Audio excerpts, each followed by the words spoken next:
I literally drove home quickly to tune in at 5. So I commend Laura Babcock and Lauren Lieberman and Cable 14 for actually gaining my interest on this. Drove home, watched it, and she revealed, Laura Babcock, that the mayor's office actually revealed it to them. I was beside myself. I've never actually seen anyone literally release confidential information about themselves to only then create an argument of why it shouldn't be released. And to actually listen to the old show last night, listen to the old show, that this was something that was premeditated infuriates me even more. HR, as we all know now, had nothing to do with it. HR, frankly, were thrown under the bus. And I find that in a political environment, to in any way suggest that the bureaucracy be thrown under the bus to protect you politically is, I'll tell you, something that is not only tainted, but unacceptable within the democratic environment. And I'll tell you, if anybody uses privacy laws to try to protect, whether it's unintentional or intentional, deceiving of the public, I say to hell with you. If in fact this is a personnel matter, and my colleagues will recall, I suggested as strongly as I could that this is a personnel matter. Your comments in public should be, it's a personnel matter, sit down in private and have the discussion, but that didn't happen. All parties around here ended up talking to the media. So now the fact is the parties that were actually a part of the decision commented to the media about the issue. And now we're being advised by our city solicitor that we can't get a direct comment or application of our public policy from our staff in public without seeking legal advice. Can I just ask one final question of our legal solicitor? Did the two parties involved seek legal advice before they gave the information to the media? I don't have the answer to that question. The reason that the number came out was openness and transparency.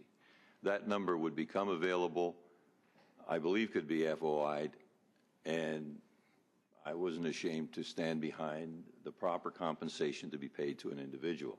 So whether you found out about it in 2013 in the spring or on a show, that's fine with me, because I want the public to know how much money my office spends, how much public money is spent on wages. I'm not hiding any number of any salary of any of my staff, because the public has a right to know, because they're paying for it. So I'm not going to hide that and wait till 2013 till somebody publishes it.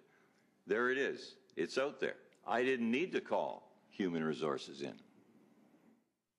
As far as I know, I have the right to spend my budget as long as I can justify it, and within the budget that's presented. Had the correct salary been achieved in the first year upon the hiring, there would be no discussion around this table.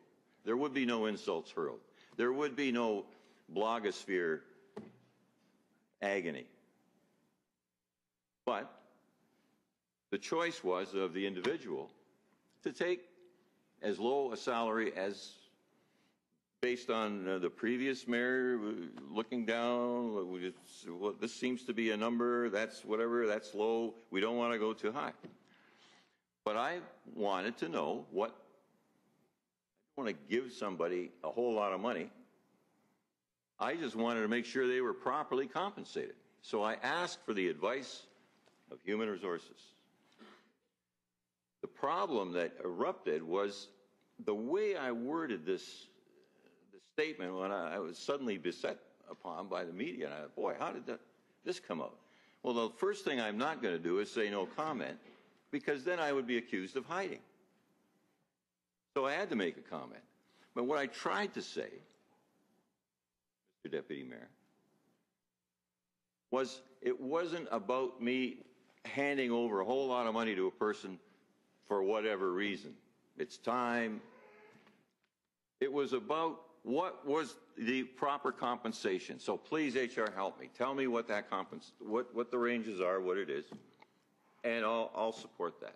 And I believe, Mr. Deputy Mayor, the question is that it's a gray area in terms of whether mayors can say, well, I got a budget of $900,000. I'm going to give $500,000 of it away to 3 people. I guess the problem I'm having, Mr. Chair, is that we're getting inundated with phone calls believing this council has the power and the authority to do something about it. You go to the donor shops across the city, it doesn't matter where you go, they believe that this council should take control of this outrageous 33% increase. So I guess, when I heard the mayor's comments, it's almost like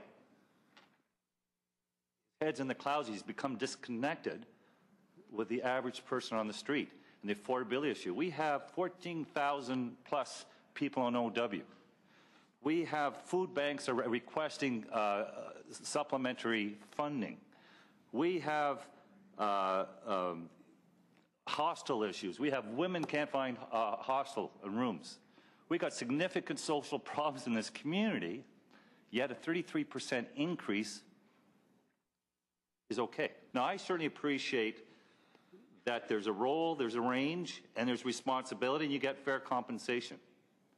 It's my understanding all that information was provided to the mayor when that person was hired, back in regionally after the election. So there was nothing new in the context of information that was provided. The exact same information that was provided then was provided this time around. The only difference is it was a 33% increase. So I think what's is clear to me is we need to clearly do our due diligence and be seen to be doing due diligence in the context of this increase to determine whether we have control of it or not. At a time when we're negotiating with 2 unions, it's put out by the mayor's office, a 33% increase. Yeah, it's transparent. Perhaps you might have want to wait a little bit longer until the negotiations were completed, maybe tactically, strategically. I guess where the problem is laying is the emails that we're receiving at first was about how this came about and who was responsible, and that issue has been taken care of.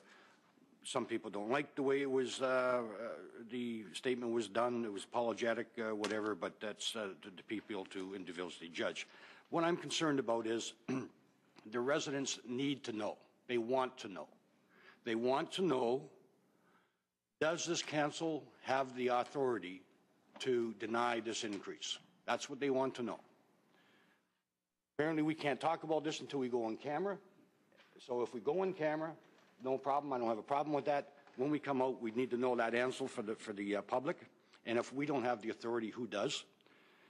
Does it violate our policy on the 5% or 8% maximum payout you can give in a year to a non-union person? And a third thing that was just brought up today, that many of us received emails, that a statement was made in February 2011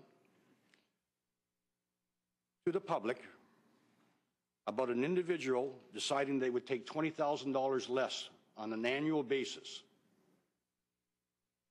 What is the difference now and what has changed?